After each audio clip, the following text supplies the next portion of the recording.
Good morning, Carbondale. How are y'all doing today on this nice, crisp Monday morning after a long holiday weekend? I hope that you are waking up. Thanks for waking up with us here on WDBX 91.1 Community Radio for Carbondale and the world. You are listening to Talk of the Town. I am your host, Eva Fisher. And I'm sitting in the studio today with Jeff Doherty and Annie Webster. Good morning, you two. Good morning. Good morning. Thanks so much for coming on today. Jeff is going to be our Grand Marshal for the 34th Annual Lights Fantastic Parade. And Annie Webster is on that committee. She's been one of the head organizers for the parade this year and the past few years. So we are going to be diving into conversation today about everything surrounding the Lights Fantastic Parade. But before we get into that, let me tell you of a couple other things going on that I want to put on y'all's radar.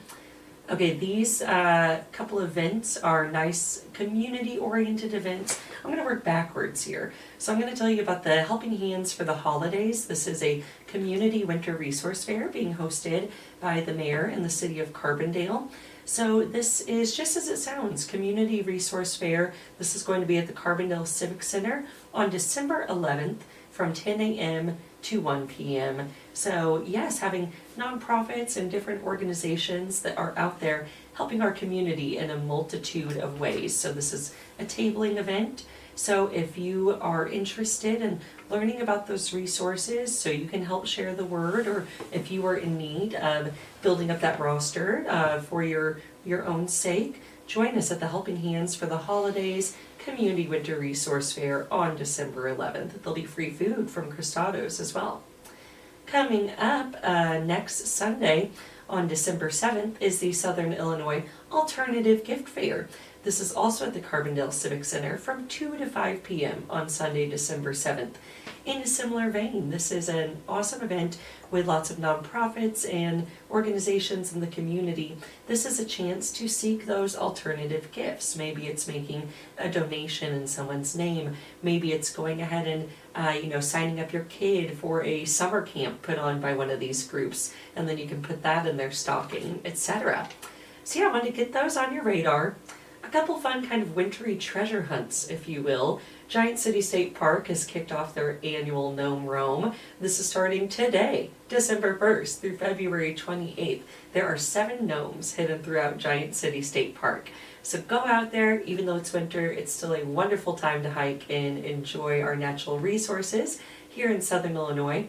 So you can get your little gnome passport, go out there, spot all the gnomes, track them down. You get a fun little patch, and yeah, you get out there in the winter time. It's lovely. And another treasure hunt happening around town. Santa's Saluki Search. Carbondale Main Street has been hiding 2 small Saluki statues with little Santa hats on all over town. So they move locations. There are new locations every Tuesday and Saturday from now through December 19th. So go to Carbondale Main Street, see how you can enter in this contest. You got to go around, find those little Santa Salukis, take a photo, and you can be entered to win a $500 gift card to a local business. So check it out. What a fun way to, get out there, enjoy our businesses, have a little fun, maybe get a big reward from it. And now, before we hop into everything about the Lights Fantastic Parade, you need to know that before the parade, we have a smaller, more intimate light festival, and that is our annual tree lighting downtown in downtown Carbondale at the Town Square Pavilion.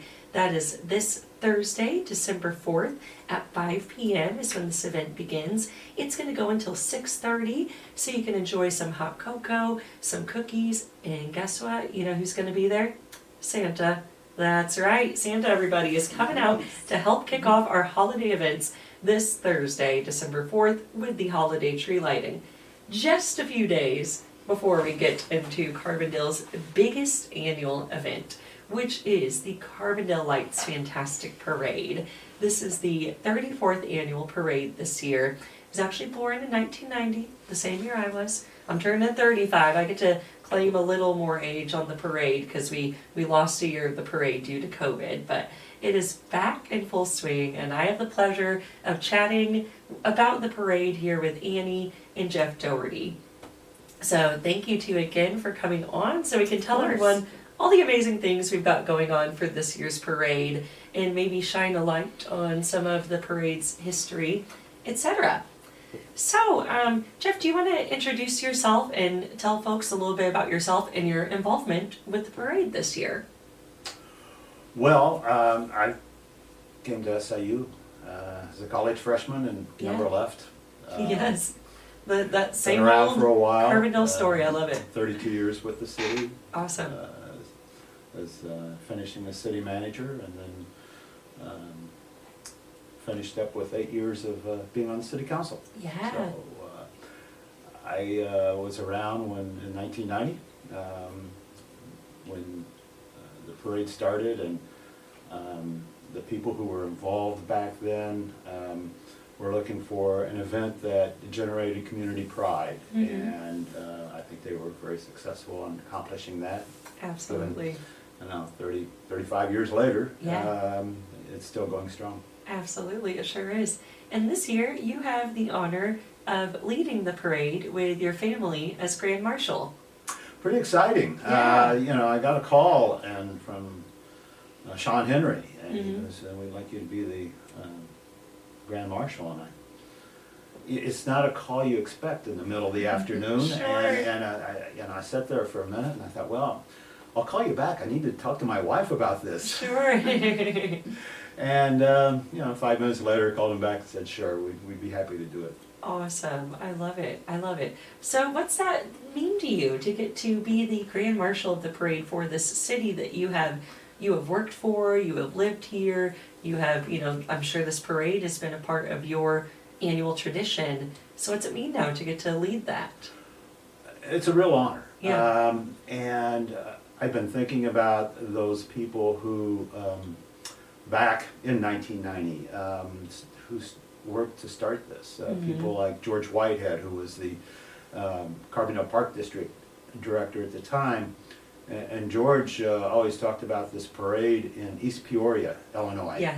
and how we should do something like that. Well, at the time, Steve Hoffner was the city manager, who was my predecessor and city manager, and he was looking for ways to generate community pride, and at the time, and so he jumped on board and started making it happen. They recruited Diane Dorsey to be the coordinator for the parade, and she was very successful in gathering a lot of people from the community to participate in. And when you look at putting a parade like this together, it's just not a lot of people marching. You're actually having to build floats and put lights on them. And so the response from the community from their efforts was really terrific. And so I think about them. The trademark, at least in my mind, for the Life's Fantastic Parade is the city's float. And that float has led every parade. Amazing. It was built by Maurice Blaze, who was an employee in Public Works, and he designed it and built it, and then over the years kind of added some things to it. But I think in terms of being a Grand Marshal, I really think about those people who have been instrumental in starting it, and then those who carried on throughout the years. Phil Lindbergh and Roxanne Conley, their jobs, in terms of keeping it going, and now Sean Henry being involved. It takes a community to do something like this, and people jump in with a lot of enthusiasm to make it happen. Yeah, absolutely. Yeah, the torch, continues to be passed, and it's cool seeing what people continue to add to it as well. And speaking of, I want to make sure we let people know all the amazing additions that have come about with this parade, because we have so much going on, not just with the parade itself, but before and after. There's so many offerings for families. So the parade itself is this Saturday, December 6th. It kicks off at 6 p.m. there on Illinois Avenue on the Strip. But we want to get into some of the fun details that you can check out before and after the parade to really just make it a full day with you and your family. So Annie, I want to let you introduce yourself to the listeners, tell people what Sure. you do and your involvement with the parade, and then we'll give them the rundown of all these details. Okay, there's a lot to go over. Yes. So my name's Annie Webster. I'm the Superintendent of Recreation at the Park District, and I've been serving on the Lights Fantastic Committee. I think this is my third year now being involved. Awesome. So we're super excited this year. We've got a lot of our old favorites coming back, and then we have a couple of new things that we've added this year. Before the parade, from 4 to 6 p.m., we've got all the activities going on at the Civic Center. So at the Civic Center, we have a hot cocoa bar, letters to Santa, and cookie decorating. So that's really fun family events that you can come out to. You can stay warm because they're indoors. Yeah. And we've also got the cookie walk going on downtown. Mhm. So Main Street does their annual cookie walk where you can walk from business to business and grab some cookies and check out the window decorating. We always, every year, have the window decorating contest. So this year's theme for the window decorating is Elves Gone Wild. Mhm. So I'm super excited to see what businesses come up with. I know that I've heard that we've got a lot of entries this year. It's up from last year, so I know some Yeah. more businesses are participating. So we're super excited about that. They do their annual judging of the window decorating on Friday, so all those windows should be done by then. So if you get a chance to get downtown and check those out, definitely do so. And then we've got the parade starting at 6, but lots of pre-parade activities going on before then. So we're super excited about all that. Yes, absolutely. Yeah, you mentioned that cookie walk. The station that we are sitting at right now, WDBX, it's down here 224 North Washington Street.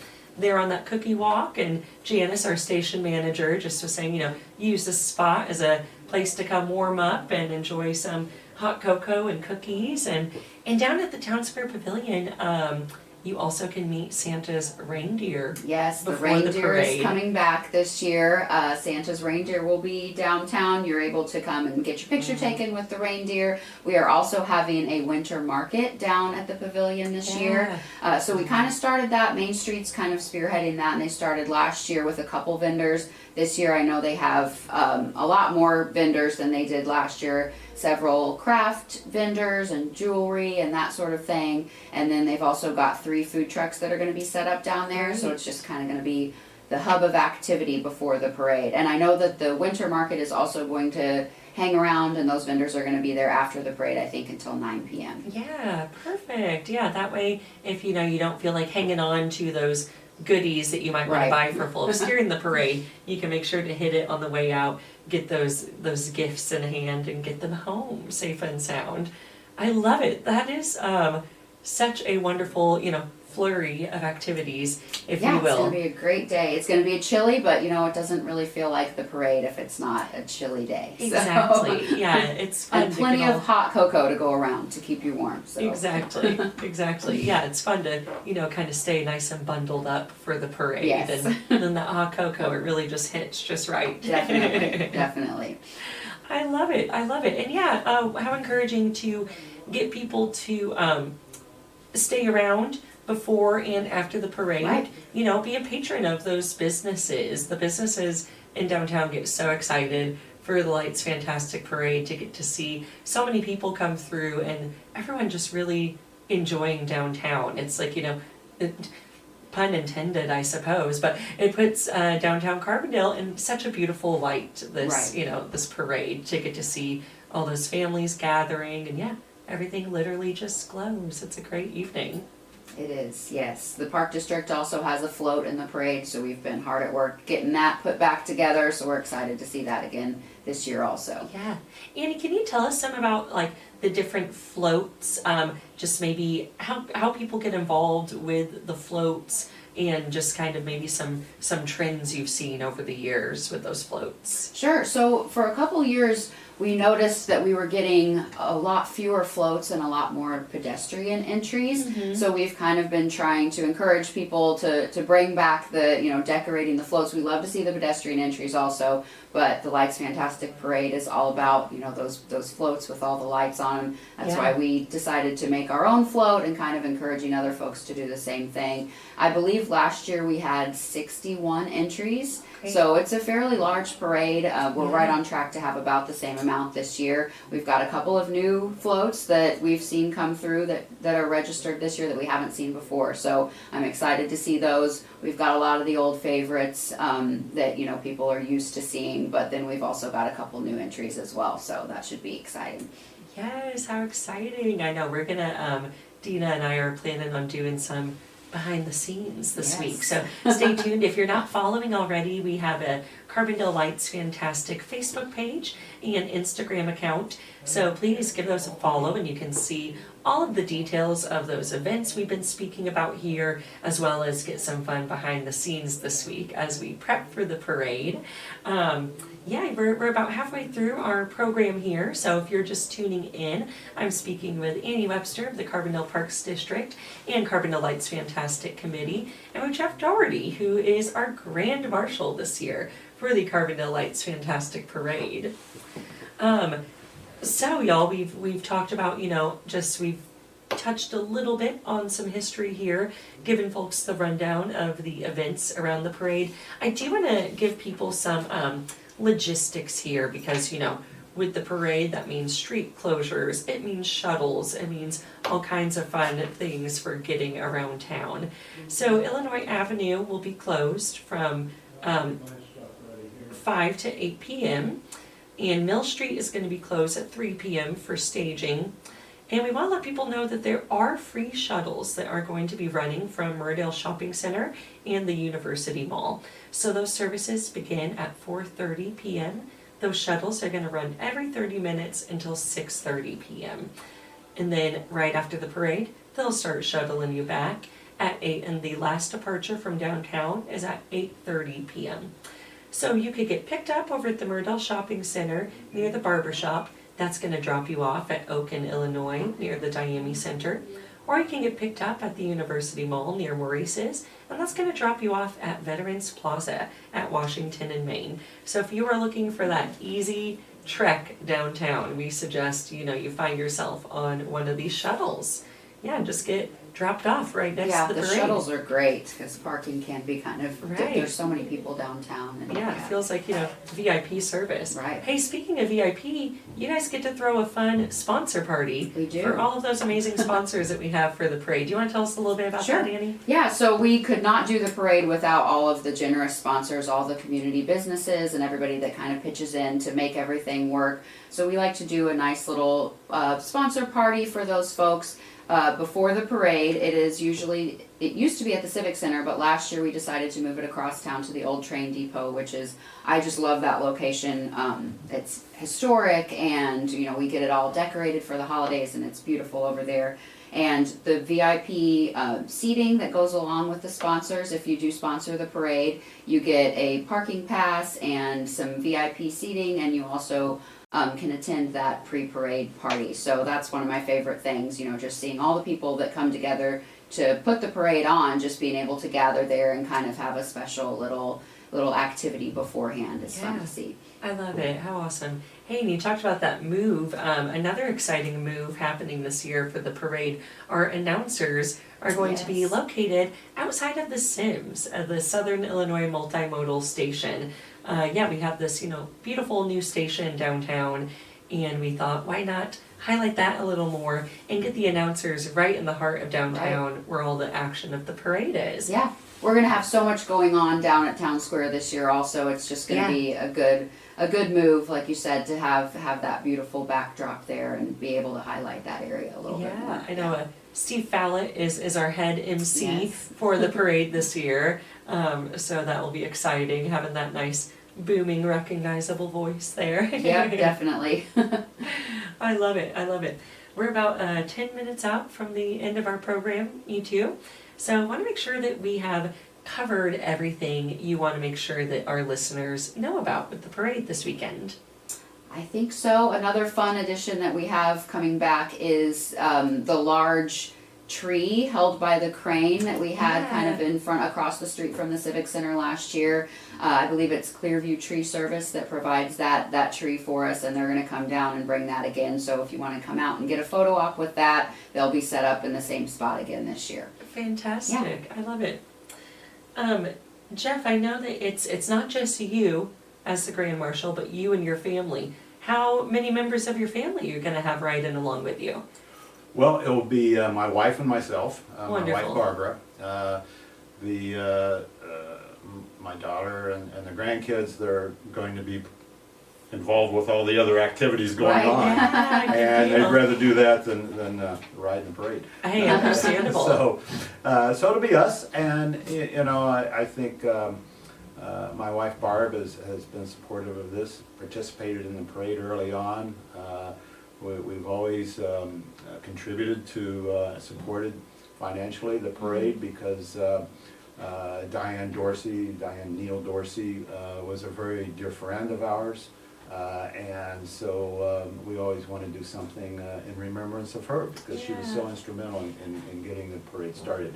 I want to comment in terms of bringing people downtown. It really does, and that was one of the thoughts early on in terms of having the event downtown, bringing people downtown in a very positive fashion. But back then, there was nothing like this around. Sure. And so it was very unique. I find that, one of the best flattery things is to be copied. And so now we see that many communities in Southern Illinois have their Christmas parade. Yeah, right. Which I think is terrific. It generates community pride in those communities. But they saw, the success and Life's Fantastic Parade, and so they copied it, and they have their own parades. But they don't have it on the night of the Life's Fantastic Parade. It's still the, quote, granddaddy of them all. Yeah. I love it. I love it. Yes, the OG.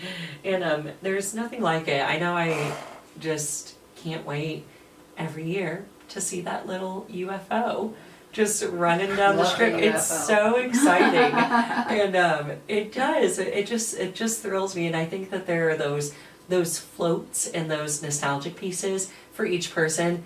They just make you feel like a little kid again the moment you see it. Yes. One of my favorites was, and I think it was brought back last year or recently, was Schnucks's Yes. grocery cart. They are registered this year also. Yes. That's just always one of my favorites. Oh, good. I'll have to tell my friend Ben. He's like, I don't want to go to the parade unless the Schnucks cart is there. So Ben, if you're listening, it's there, buddy. We'll save you a seat. I love it. How exciting. So as the parade has, evolved over the years, it's cool because I feel like the parade itself maintains pretty traditional and folks know what to expect. And then we get to pepper in these exciting new offerings. But I guess what's something that you have noticed about the parade over the years that stands out to you? Either the parade itself or what it does for Carbondale at large. Well, for me, it's a source of community pride. Yeah. It brings people into the downtown area, and for a very positive event. Back in 1990, downtown Carbondale was kind of noted for not so positive events, particularly around Halloween and so on. So. This was something that brought families into the downtown area for something that was very positive and a feel-good type of thing. So I think that has continued in terms of generating a lot of excitement for the community. Yeah, absolutely. How about you, Annie? Yeah, I just love to come downtown and see all the people out. It's great to see so many people gathering together and everybody just happy and enjoying themselves, no matter what the weather. It just seems like people come out and they bundle up, or some years you don't have to bundle up as much. And just see all the kids and everybody just having a great time. I've been coming to the parade for as long as I can remember, and I have a 12-year-old daughter now, and she's been every year that it has happened, and in her lifetime, and she loves it. She's walked in the parade a couple of times, and also been able to just be a spectator, and it's just one of my favorite. I think it is my favorite Carbondale event. So we just really look forward to it every year. Yeah, how special. I love it. I mentioned earlier, it's my birthday weekend of the parade, as well as Dina Hahn, our tourism and special events coordinator. The parade lands on her birthday this year. Mine's the next day. And yeah, we both were born the same days, the same year as the parade. So we've been joking that we brought the light to Carbondale. It is here for you. Yeah. We are here to celebrate you. Yes, you're welcome, everybody. You're welcome. Too much fun. And but yeah, it really is a fantastic way to get to celebrate with the community. You know, last year we were out there at the parade helping out with the live stream that Nathan Colombo produces. And yeah, it was great because then just all my friends were out already. Right. I just got to walk down the strip and round everyone up. I was like, hey, birthday time, here we go. Everyone, let's gather round. Brought a cake downtown, you know, it's a blast. I love how some of the businesses, you know, set up little tables and stuff out front too, and you know, you can just walk down the strip and Cristados or, you know, PKs or whatever, they just have stuff set out for you also. I just love that. Yeah, super, you know, A, it's convenient, but B, it just feels so festive. Yeah, it does. Yeah, yeah, have that right there at your fingertips. I want to know, okay, you've been involved in the parade in a myriad of ways. Have you been on a float in the past or walked with a group in the past? I never have. Okay, so this is first time. This is the first time. Yes. Fantastic. And I don't know why I never did. I was just never did. Yeah.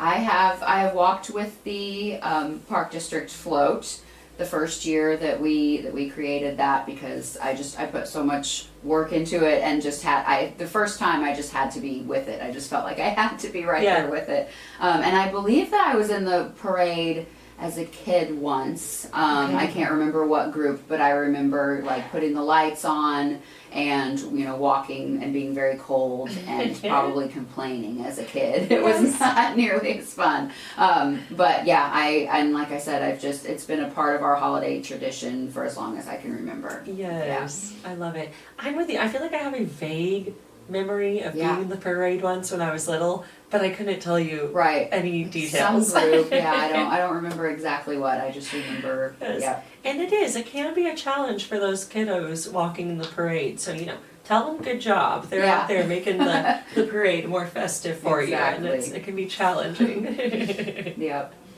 I love it. I love it. What's okay, we talked about the Schnucks, you know, cart and the UFO. Is there any other iconic float or moment from the parade you're looking forward to seeing?